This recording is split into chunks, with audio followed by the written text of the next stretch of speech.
Pour conclure, nous allons vous prouver si le Coran vient bien de Dieu. Car comme il a été dit, si celui-ci provient de Dieu, il doit contenir des miracles.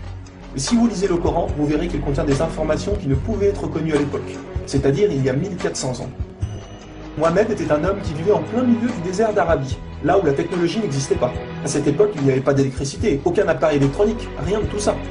Les gens vivent de la terre, se déplacent en chameau. Personne n'avait inventé ou même pu imaginer les choses telles que les sondes, les scanners, les satellites, etc. Et pourtant, dans le Coran, nous pouvons lire « Sous l'eau, il y a des endroits où il y a de l'eau douce et de l'eau salée. Et entre les deux se trouve une barrière invisible qui empêche les deux eaux de se compénétrer. » C'est-à-dire que le sel de l'eau salée ne va pas dans l'eau douce. Ces barrières les empêchent. Les océanologues comme Jacques-Yves Cousteau ont découvert cela récemment grâce aux sous-marins où ils ont pu faire des prélèvements d'eau, etc. Qui, il y a 1400 ans, en plein milieu du désert, pouvait savoir qu'il y a des barrières invisibles dans l'océan? Il est écrit dans le Coran que l'univers est en expansion continuelle, c'est-à-dire que celui-ci ne cesse de grandir. Les étoiles s'éloignent les unes des autres constamment. C'est en 1920, grâce aux appareils très perfectionnés, tels que les télescopes puissants, que nous avons pu savoir que l'univers est en expansion continuelle. Qui, il y a 1400 ans, pouvait connaître cette information? Nous savons aujourd'hui que les montagnes sont comme des piliers et possèdent des racines.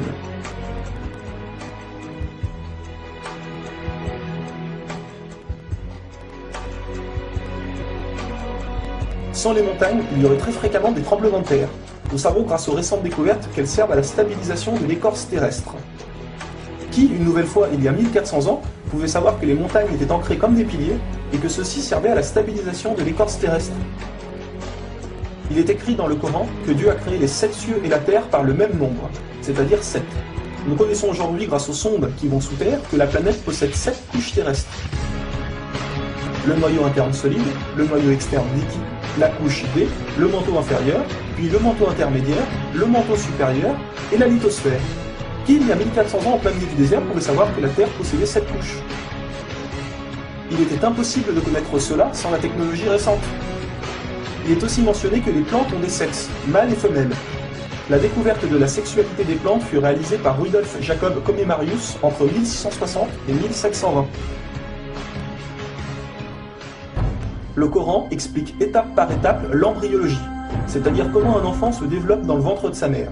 Le professeur Ketmour, qui a reçu le prix Nobel au Canada de l'embryologie, a confirmé que cela se passait exactement comme indiqué dans le Coran, et a affirmé que ces faits ne pouvaient être connus il y a 1400 ans, et que par conséquent, ces informations avaient été révélées à Mohammed par Dieu. Un exemple, le Coran explique qu'à un moment, le fœtus a la forme d'une sangsue dans le ventre de sa mère.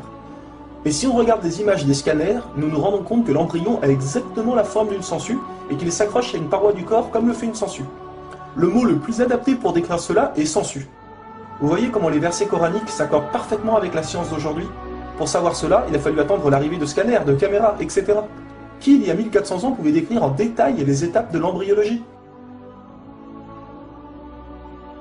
Pour ceux qui pensent que le Coran copie certaines civilisations, il faut savoir que certaines personnes auparavant avaient fait des suppositions et avaient pensé des choses qui se sont révélées vraies, mais ont aussi fait énormément d'erreurs, et que soi-disant le Coran les avait copiées.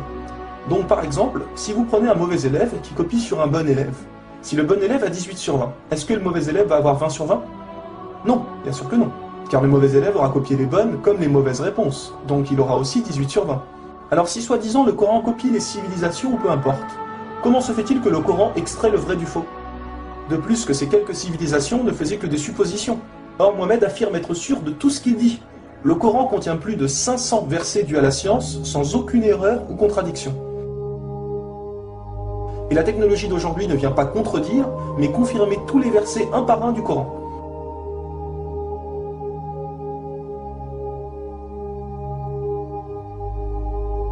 Il est écrit dans le Coran que les fourmis parlent. Nous l'avons confirmé en 2009 grâce aux appareils auditifs puissants. Un homme ne peut entendre ces bruits à l'oreille nue comme ça. Nous savons aujourd'hui que dans la plupart des pays, il est interdit d'avorter au bout de 3 à 4 mois. Car après 4 mois, la science explique que le bébé commence à vivre, et que cela donc est considéré comme un crime. En islam, il est dit que Dieu insuffle l'âme dans le corps du bébé au bout de 120 jours, donc 4 mois. Comme par hasard au même moment que quand la science démontre que c'est à cette période que la vie du fœtus commence. Pour savoir que la vie du bébé commence à 4 mois, il a fallu attendre une nouvelle fois l'arrivée de scanners, IRM, caméras miniatures, etc. Qui, il y a 1400 ans, pouvait savoir que le bébé commençait à vivre au bout de 4 mois? Nous savons qu'au début du monde, il y avait seulement une nébuleuse primaire, compactée en une seule masse et qui a explosé, ce que nous appelons aujourd'hui le Big Bang. Le déroulement du Big Bang est pourtant écrit dans le Coran.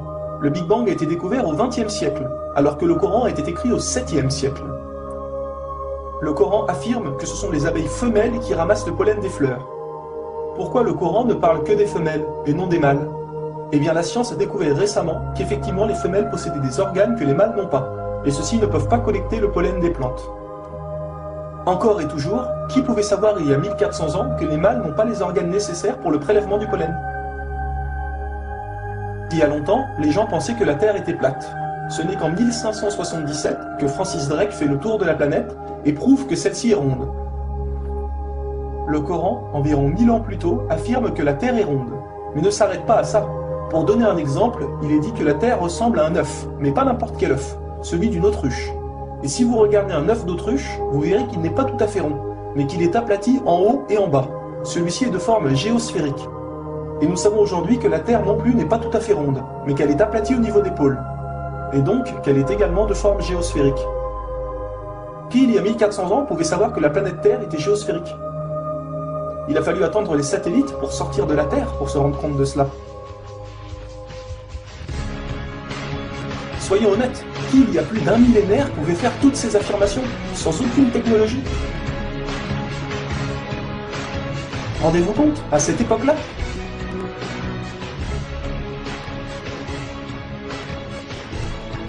Et soyez conscients que je n'ai donné que quelques exemples. Il y a plus de 500 versets qui parlent de science sans aucune erreur.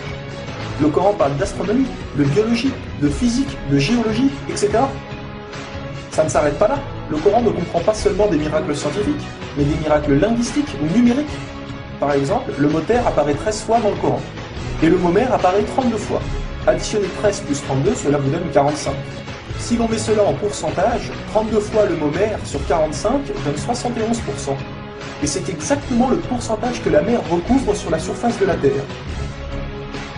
La mer recouvre 71% de la surface de la planète. Et 13 sur 45 donne 29%. Et c'est exactement le pourcentage que représente la Terre sur la surface de la planète. Croyez-vous vraiment que cela vient du hasard? Le mot paradis apparaît 77 fois. Et devinez quoi? Le mot enfer apparaît aussi 77 fois. Le mot foi apparaît 25 fois. Le mot mécréance apparaît 25 fois. Le mot dunya, qui signifie le monde d'ici-bas, apparaît 115 fois. Akira, qui signifie le monde de l'au-delà, apparaît 115 fois. Le mot ange, 88 fois. Le mot diable, 88 fois. Les hommes, 23 fois. Les femmes, 23 fois. La vie, 145 fois. La mort, 145 fois. Bonne œuvre, 167 fois. Les péchés, 167 fois. Les 7 cieux apparaissent 7 fois. Et il y a encore plein et plein d'autres exemples.